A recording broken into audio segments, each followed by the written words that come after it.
So this is an interestingly named session.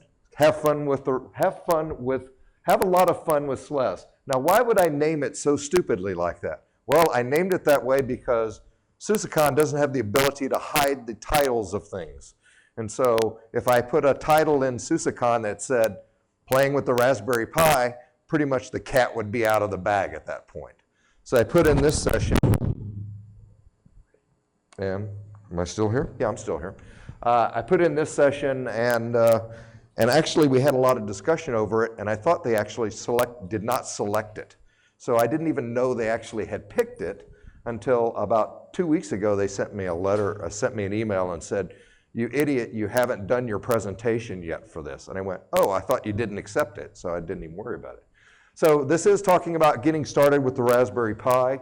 The Raspberry Pi, as you guys all know, is now, we do have a distribution available for SUSE Linux Enterprise 12 Service Pack 2 for the Raspberry Pi. So it's the exact same distribution that we use for SUSE Linux Enterprise for ARM, with some kind of peculiar work that we've done to make it fit the Raspberry Pi.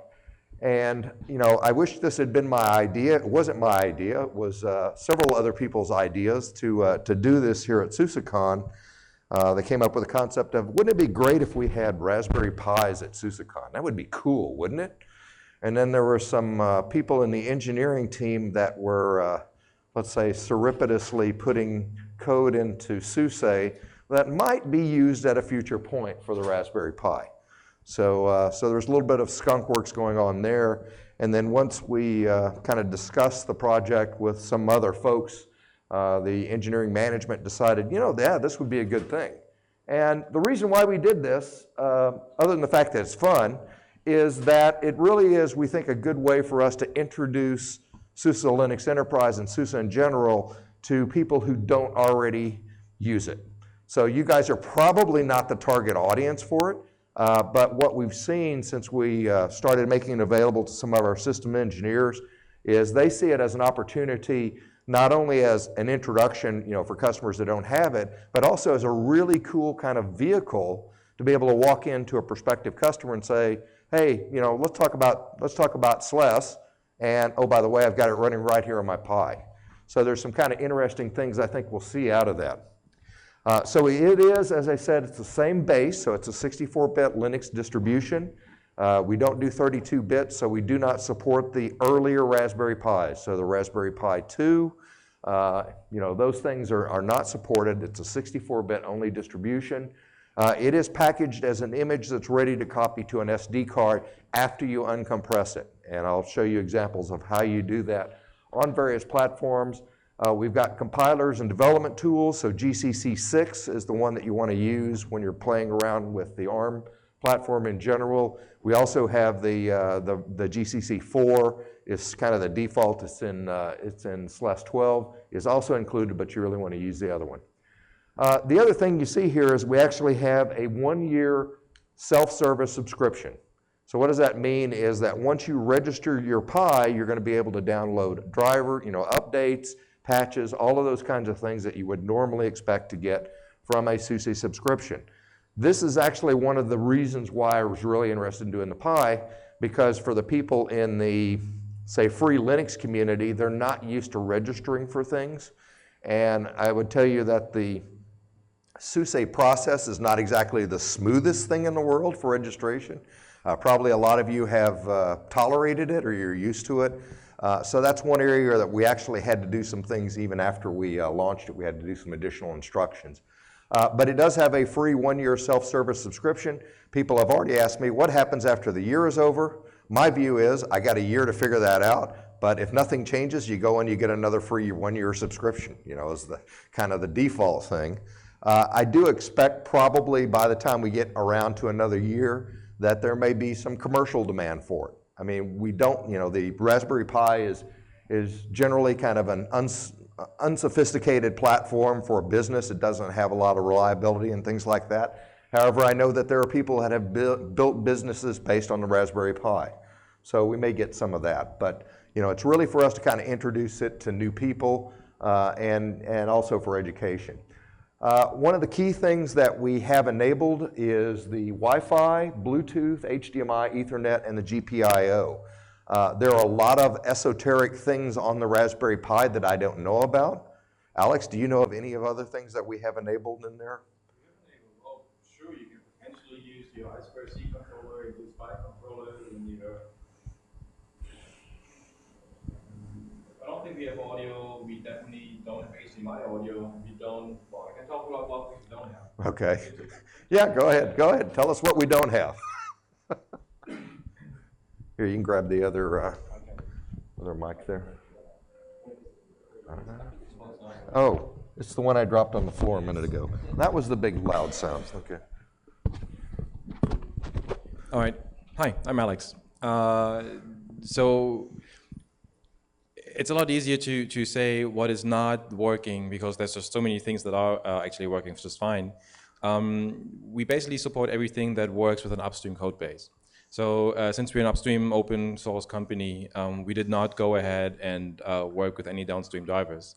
So everything that is not in upstream Linux today essentially is not working. That mostly includes something that uses a specific communication protocol between the GPU and the CPU. So what's behind that is HDMI audio, any encryption and compression and decompression engine. So your H.264 decoder, for example, that acceleration doesn't exist on SLES. And there was one more. Oh yeah, the camera. So you can't plug in the normal camera in there. You also can't plug in a Raspberry Pi LCD display and have that work. And you cannot plug in hats and have them work out of the box. You have to fiddle with device trees. But apart from that, everything basically works. Yeah. Right. Yeah. It's a lot of stuff already. There's a lot of stuff. So, this is, like I said, kind of implied. A lot of this was, a little bit of skunkwork project. And then when it actually became an officially supported, thing that we were doing, we had very limited resources to work on it because people like Alex had real jobs for real things, probably more than one real job for real things. So, we actually had some other folks work on it, but it's kind of version 1.0. It is what it is. Obviously, we'd like to see it improve in the future, and I think we have some interesting help from the Raspberry Pi Foundation. I'll talk about a little bit. As far as downloading it, the tiny URL SLESPi is a pointer to a download page on SUSE. It's our trial. It comes with, as I said, a free 1-year trial, so you can go there, get it downloaded. It's about 930 megabytes or something like that as a compressed image file. We have created a quick start guide, which is also pointed to from multiple places now. And the quick start guide attempts to deal you through some of the steps that I'm going to talk about here today. In fact, I stole a lot of the material from the quick start guide to build this presentation, to be honest. One key thing is, as you can see here, where it got mugged a little bit by LibreOffice, is that there is no commercial support. So we're offering it with free support, which means you can go to the news group and ask questions, get answers, that kind of stuff, but there's nobody sitting in SUSE support waiting desperately for a call from about the Raspberry Pi. I wasn't foolish enough to even try for that. Obviously, this is first kind of project. But we think that, like I said, this is a way for us to drive additional interest, additional exposure, both to SUSE and to SUSE Linux Enterprise. A couple of weeks ago, I was at an ARM TechCon, which is an ARM industry conference, which is focused primarily on IoT and things like that. Unfortunately, I couldn't talk about the Raspberry Pi there, so I had to sit there and keep my mouth shut a lot of times. But I did have quite a few people that were very familiar with Ubuntu and very familiar with some other distributions, and they said, "What do you guys do?" They literally came up to me and said, "What do you guys do?" And so obviously we need to improve our visibility. Okay, why did we do it? Number one, this is the most successful educational computer ever sold. They did over 10 million, and that was some time ago. The real inspiration for this is it does have a 64-bit Broadcom processor on it, and we wanted to have some fun with it. So that's really what we did with it. Okay, I already pointed to this, go to tinyurl.com/pi and you get it. When you go there and download it, it gives you a free generated key. It is important for you to go kind of register that key with SUSE before you try to register it on the device, because there's some weird things about how long it takes those kind of generated keys to get propagated through to SCS. So there's some additional instructions I'll talk about here in the end. All right, so what are the differences compared to Raspbian? So, Raspberry Pis typically, or people use Raspbian with it, which is tailored specifically for it. As Alex already said, we're completely upstream, so we're using the upstream kernel, same kernel we're using on SLES for ARM. We are doing 64-bit only, as I mentioned. The boot process is kind of interesting, right? So I know Alex and others kind of struggled with the boot process to get it to where we could use it with SUSE Linux Enterprise. We are using Btrfs for the file system, and in fact, one of the things we did do is actually turn compression on to get a little better performance out of Btrfs in that environment. So a lot of the things that you're used to seeing in SLES 12, most of them are here. There are some things we have not yet enabled, and I'll talk more about that later. Alex talked about some of the I/O that simply isn't there because of the lack of upstream. There are some SUSE components that are not available yet for the Raspberry Pi, just because we kind of ran out of time for it. Okay, so you want to create the image. It's shipped as a compressed image file. The file type is raw XV. So it's not shipped as a .img or anything like that. It's a raw MG, which actually has a little implication when you're doing Windows later on. Jay? Yep. XZ, not XZ, sorry. XZ. Thank you. I would see that on the slide soon. Okay. All right. Okay. And the usual thing.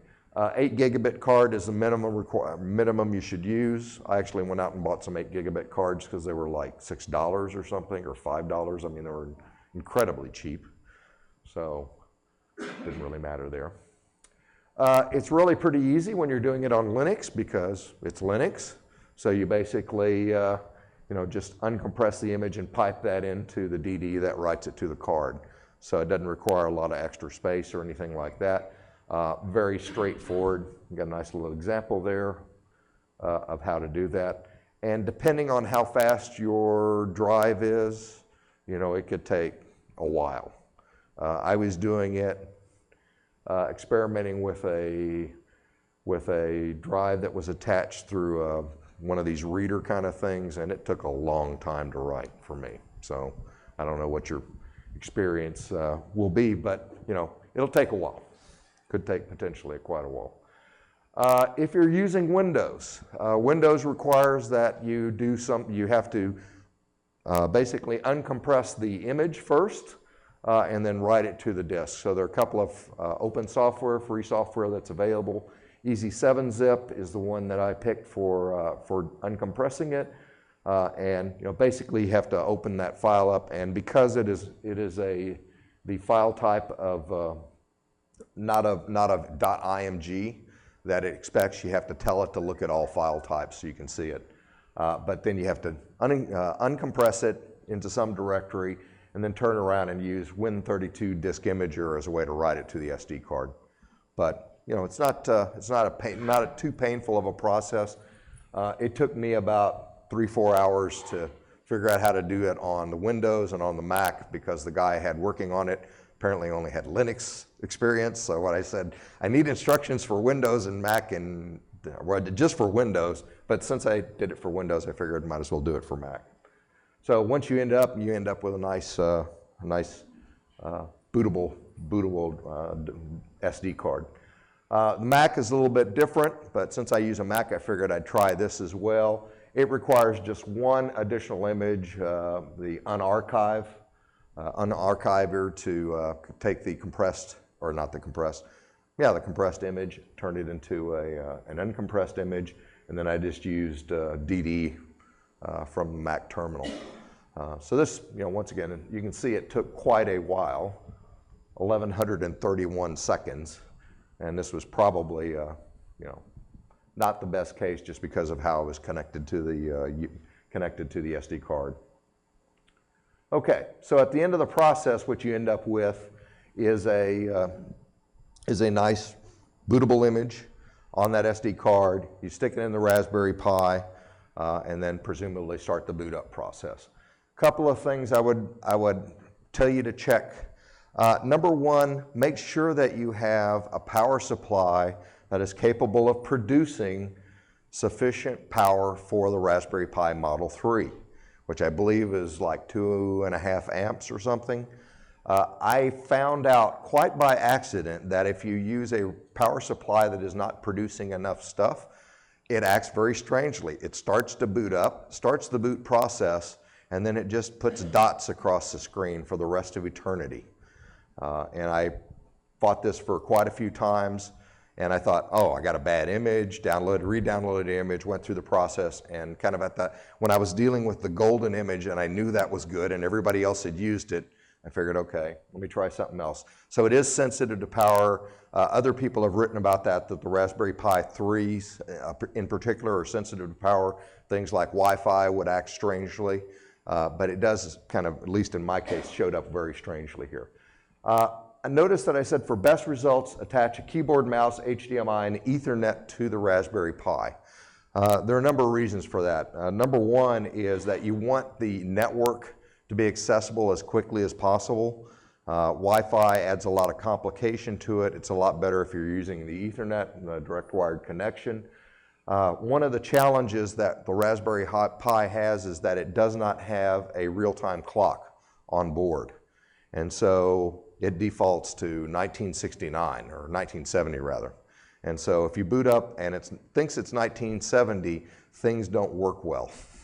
Okay, I got all the way to the point where I tried to register and it said, I don't know what you're talking about. I tried to bring up a website and it said, oh, I'm sorry, all the keys or all the certificates are bad because you're 20 years before where they should be. So you boot it up, it comes up at first. It says it has networking auto setup. That did not work for me. I had to end up going in and setting the network manually, but your mileage may vary. Okay, so you set up the network, you set the language and keyboard, and then you get to an end user license agreement. Isn't this nice? It's just like a real operating system. Now we had to put the EULA in here to tell you all the things you can't do and all those wonderful legal type things. So you have to agree to that as you would normally without reading it, and then you move to the time zone portion. And so like I said, the Pi has no real-time clock, so you have to initialize it. I think it defaults to UTC, so that's all nice stuff there. And set up I did actually set up the time daemon so that it went and pulled the clock time. Another one of the key reasons why I like using the Ethernet on the initial setup. Okay, you do have to create a default user and password. So in the initial specifications, what I told the engineering team is, gee, I want it to boot up like a Raspberry Pi and come up with Pi and blank, I guess, whatever the default is for Raspberry Pi. That was countermanded. Okay, and we said, no, we don't do that. We don't put in an unsecure environment. Well, it's kind of interesting. I was talking with Eben Upton, the CEO and founder of the Raspberry Pi Foundation, and he was saying, yeah, he was starting to think about that because of the big hack we had a couple of weeks ago where they had the big denial storm from web cameras and things like that. And he said he noticed that in that attack, it was trying the default Raspberry user and password. So he said, okay, probably need to tighten that up in Raspbian as well. But it's important to do that. Note that we do not have auto login. It does require standard login. There's things you can do to get around that. If you don't do that, you would then have to also set a root password. So root user, all kind of normal SUSE stuff. This is the point where you should use the activation code. And as I said, I've got some more examples of how to use the activation codes that one of our SEs wrote for us. Essentially, you have to go out to the SCCS first and establish an identity. If you try to do that without establishing an identity first, you get into this phase, you'll not be able to register it. or at least you won't be able to register it on day one. I think it might take 6 days to propagate through the system. So it's important to do that. You know, if you skip this registration, obviously you can go back later on and register it, but it would be nice if you went ahead and registered it at the immediate point when you booted it up. Okay, it's going to, by the way, I neglected to say that on first boot, it will also expand the file system to take up the entire card. So, you know, 8 gig card didn't take very long. I don't know how long it would take to do a 64 gig card, but, you know, obviously it would probably take longer than that. But once you get through the installation, you know, normal installation for SUSE, you hit finish and you get a reboot, right? We did use IceWM, Ice Window Manager, for SLES on the Pi. We originally tried to use GNOME, and it was just a little bit too resource intensive for the Pi. It worked, but it was really slow. So IceWM is there. And you know, you can add additional things, assuming you're registered, you can pull down additional packages and things like that. I mentioned earlier that not everything that we wanted to do with SLES is there. So for example, we don't have everything. One of the things we don't have currently is Docker. It's not that it probably doesn't work, but we didn't have a chance to get through all the testing. We actually don't have Docker on SLES for ARM right now for the same reason. Like I said before, you need to use GCC 6 instead of GCC if you're going to be doing any compiling for that. There's a little special hack there to enable Bluetooth, but we have had a number of people that have enabled Bluetooth there. And like I said, no commercial support currently available. So we're putting it out there, we're letting people try it out. If somebody comes out of the woodwork with a lot of money and says, I want commercial support, I'm sure we could get some interest. But right now, it's really here to drive additional interest in SUSE and additional exposure for SUSE. And that's it, okay? This is actually an example. One of our SEs, Jeff, set this up. Nice little cluster there. He's actually been very helpful. He did this like Friday a week ago. And I've heard of other people that also have various clusters set up. We're looking at hopefully having something next week for our supercomputing. This is about as far from supercomputing as you can get. But it is kind of an interesting thing here to play around with. Okay, that was really all I had. So the question is, you guys have any questions about this? What's the screenshot look like after you get everything done? What's the screenshot after you get everything done? That's that. It's just that. That's just that. Yeah, just exactly that. Yeah, it's Ice, you know, regular Ice Window Manager. You can run terminals. You can bring. We brought Mozilla. Now, one of the kind of interesting things about this project, like anything else, when you start playing around, you start hitting edge conditions in different places. We found a really kind of a nasty bug in Mozilla that would cause Firefox to crash after about, a minute or two. And that was one that we spent a lot of time trying to resolve. We finally circumvented it, but it was kind of interesting because we had not seen that same problem necessarily on our ARM, kind of general ARM. So, you know, anytime you do any of these weird things, well, not weird, you tend to shake out additional things here. Yeah, question back there? Yeah, I've had experience with the old Raspberry Pis. I remember plugging in a USB device and it was the power supply so hard it would reboot the system.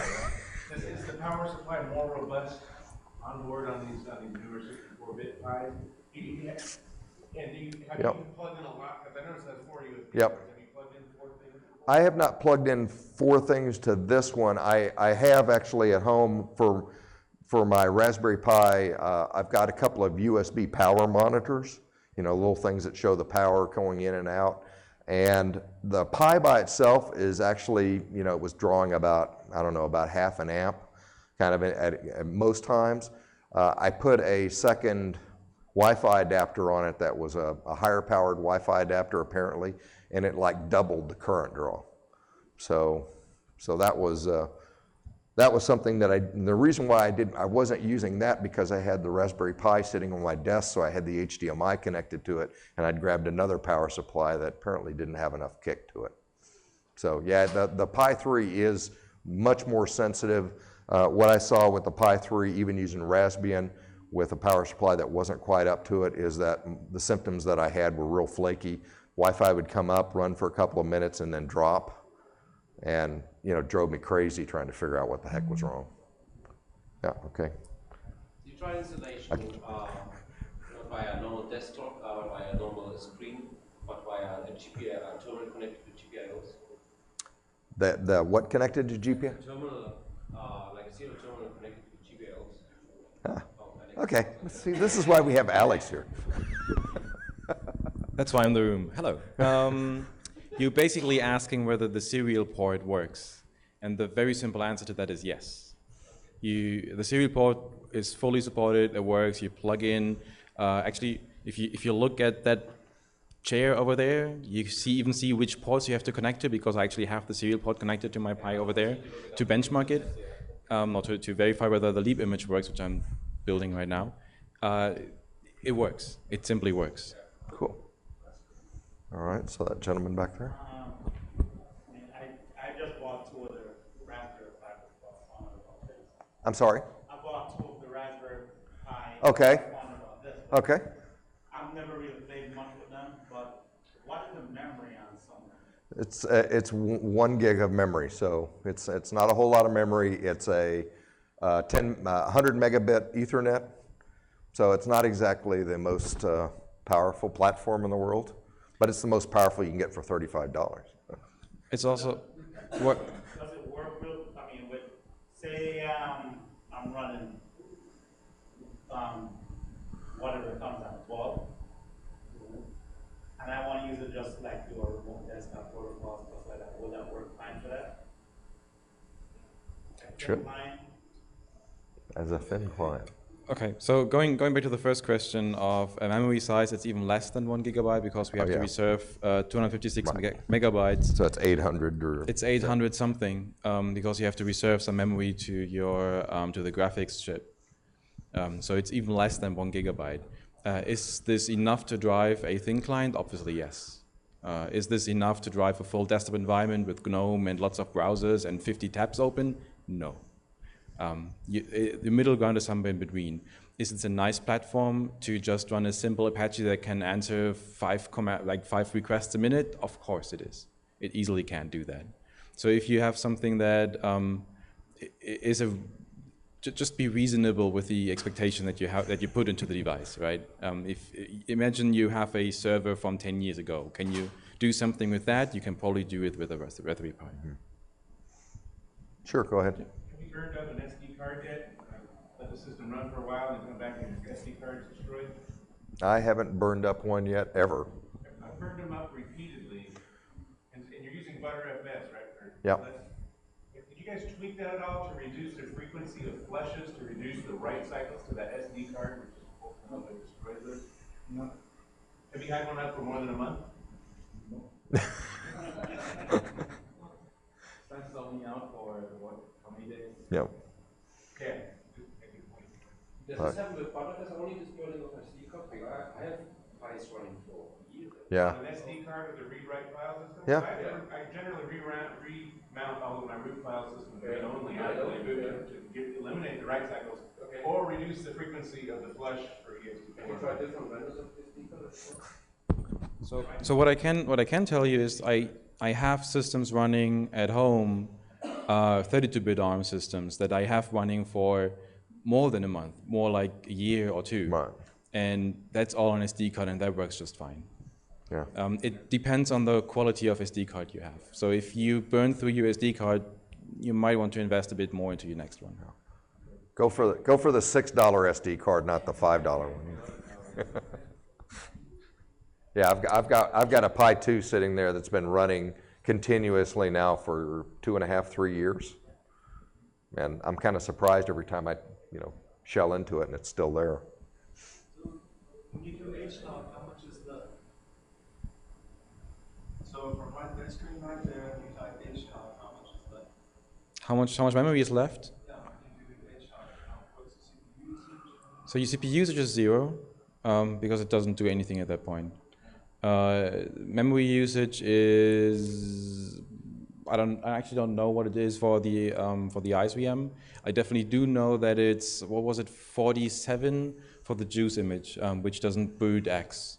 So if you remove the X part, you basically get down to 47 without caches, right? So you still have like 300 megabytes or so filled with caches, but that's memory that you can reuse. For that one, it's I don't know. I actually did benchmark it earlier, but it's around, I think it was around this 300 something megabyte area. But I don't remember if it was with GNOME or with IceVM, which state of the image. We had GNOME first, right? I don't remember which one it was.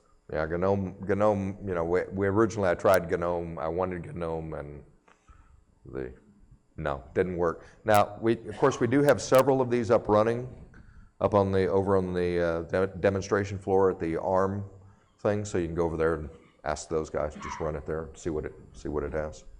So consider this a starting point, right? It's not, if you don't need the UI, remove that whole craft, right? Don't use it. If you don't start it up, that's fine enough.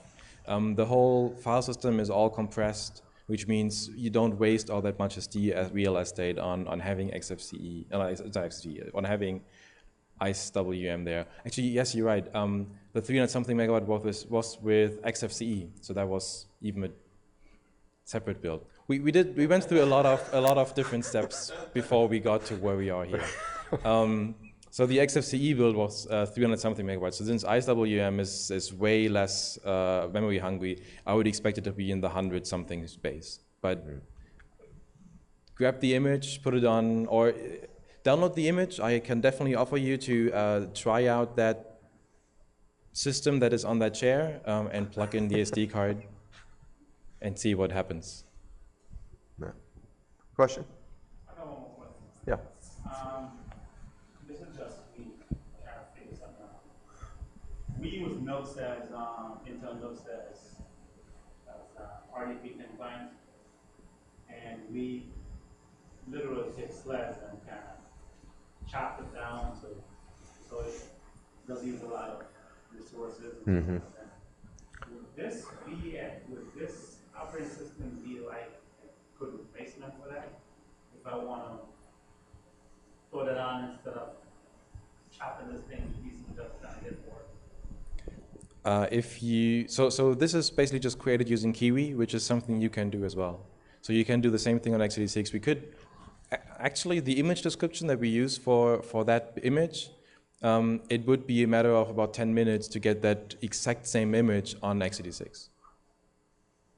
No difference, right? Because Kiwi, the tool we use to build these images, is completely platform agnostic. We could even build it for Power or Z if you wanted to. I don't know if having a graphical desktop makes too much sense on a Z system, but you could, right? You could use the same image there. So if you are interested in chopping down a system without actually chopping it down, rather than like build it up from the bottom, and you're happy with your x86 NUCs, just keep using them, but build the image using Kiwi. That's probably the better way. You can, of course, also use the Raspberries. They're going to be slower than the NUCs.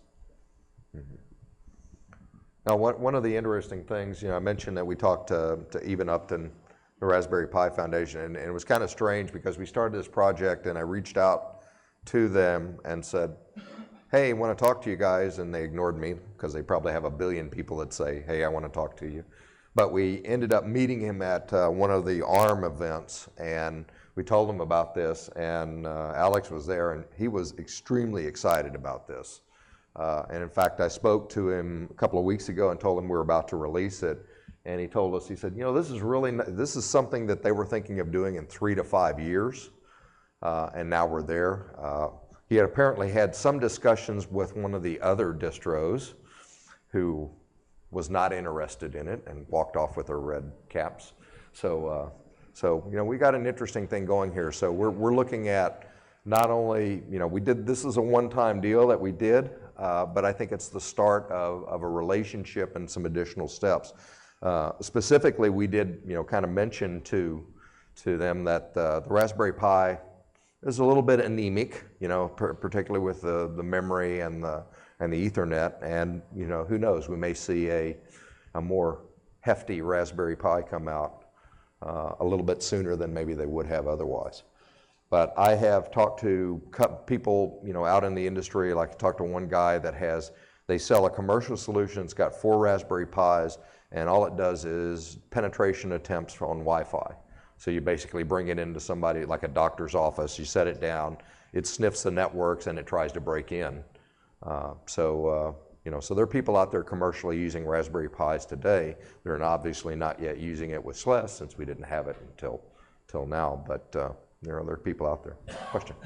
Yeah, I was just wondering, since you talk about performance, have you tried one of the other available devices like QB truck, or keyboard, Orange Pi, Banana Pi?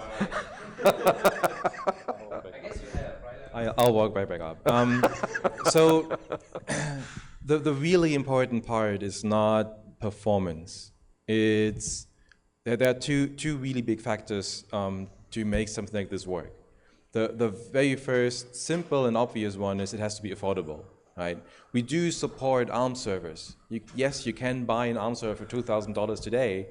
Are we going to find a room this big with full of people enthusiastic about just putting it onto the device they got from Best Buys?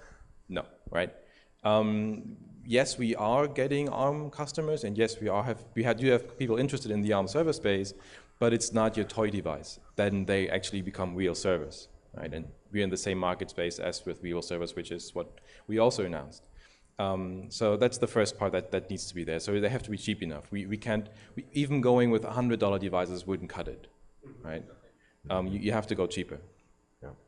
That's the first part. The second part is, to me, the more important one. It has to have full open source upstream support. Mm-hmm. Tell me one of those other boards that are 64-bit, fast enough to run everything, cheap enough to run everything, and have upstream support. Tell me a single one. Yeah. There is none. There is no other board that I'm aware of that you can buy for a price point that cheap that has full upstream support right now. And even if they did have upstream support, so the Pine 64, for example, is very close. It's only missing clock support because you don't need to configure your clocks on an ARM system. Don't get me started. But then you still don't get graphics support, for example, right? Graphics is fully proprietary. Even their BSP ships their graphics HDMI module as a precompiled .o file. It like by default violates the GPL. There's nothing. We don't even want to start working with that, right? So the Raspberry has an open source graphics driver. You even have 3D acceleration on this. You can run TuxCard, right? I was playing this. What's the name? Tux Racer, right? The thing where you have the penguin sliding down the slopes. Yeah, I was playing that on the Raspberry, just fine. It works, right? You have things that in an open source environment that you can't possibly imagine on other random 64-bit ARM devices today, except for the ones that are $2,000 plus. Well, and at that point, well, one exception. There is actually one server platform, that's the SoftIron 1000, which is based on the AMD 1100. It is $499. So and we get yes, yeah. You so can that's get much them more expensive than $100, but still it's less than 2,000. It's less than that's the first one that actually ended up going less than 2,000. That's right. That one is a viable option, even through. Is it a viable option? I don't know. I don't think you have 3D graphics in there. And you don't have a PCI slot anymore because they use that for other parts. So even that one doesn't work. Yeah. You would have to get the 3,000, which then again is your $3,000. It's just really, really hard, and even $500 is way too much for enthusiasts. Yeah. You can't just go and you can't justify buying it just because you find it fun. But that having been said, now that we have an example here where we have SLES on the Raspberry Pi, if you have dealings with those other people, you might mention that, gee, it would be nice if you upstreamed everything. Yeah, we've looked at it. You know, it's like there's a ton of those boards, and they're all flawed. Yeah, it's interesting to see. So basically, we as a distribution and as a software vendor, we are also a very, very strong power for all of these chip vendors to push stuff upstream. Because we simply say, sorry, we don't support you if you're not upstream. So that's one of the reasons all of the server chips do have upstream support, and all of your embedded tablet whatever chips do not have upstream support, because we are gatekeepers there, right? We tell them, go away, we don't want your chips if you don't give us proper upstream support in Linux. So having something there, or even on that area, if people see that there would potentially be a market for them outside of the tablet space with another chip type that we didn't think of, maybe they add one-on-one and start upstreaming code themselves. Mm-hmm. It could potentially happen. Doesn't have to. Yeah. Yeah, and one of the things, I think is important, people talk about, Internet of Things and things like that. There are a ton of applications for ARM processors that are not the 96 cores that we get with, some of the guys. There are a lot of much lower CPU intensive things. We now have the opportunity to talk to them because we have SLES for ARM. This presents a very nice proof point of what we can do with SLES for ARM. As I was talking with our embedded team, I said, all of our marketing right now really kind of talks about SLES like it's an 18-wheeler, and these guys want a buggy. So, we got to do some work there to kind of bridge that. As Alex said, we were able to pare this down pretty nicely using existing tools. It's not something that you guys couldn't do as well, but now you got something to aim for. It's there. Yeah. Just a comment on the price point. I was talking to one of the guys I work with, and said something about Raspberry Pi. He goes, "Oh, do you need one?" I said, "No, I just got my first one." He goes, "I got 6 of them out in the truck." Like, really? Yeah. So for you, Alan, I do not have Salt Stack on there either. So. Not yet, but don't have Salt Stack, don't have Cloud Init. Don't get me started. Like I said, this was a project that we kind of came up with on the fly. Alex and other guys did a lot of work in the back end, kind of quietly, and then we got it made into an official project. The runway was pretty much behind us. And we had a lot of work to do at the last minute. So there's more stuff we have the opportunity to do in the future. And that's for ARM as well as for the Pi. So, first point.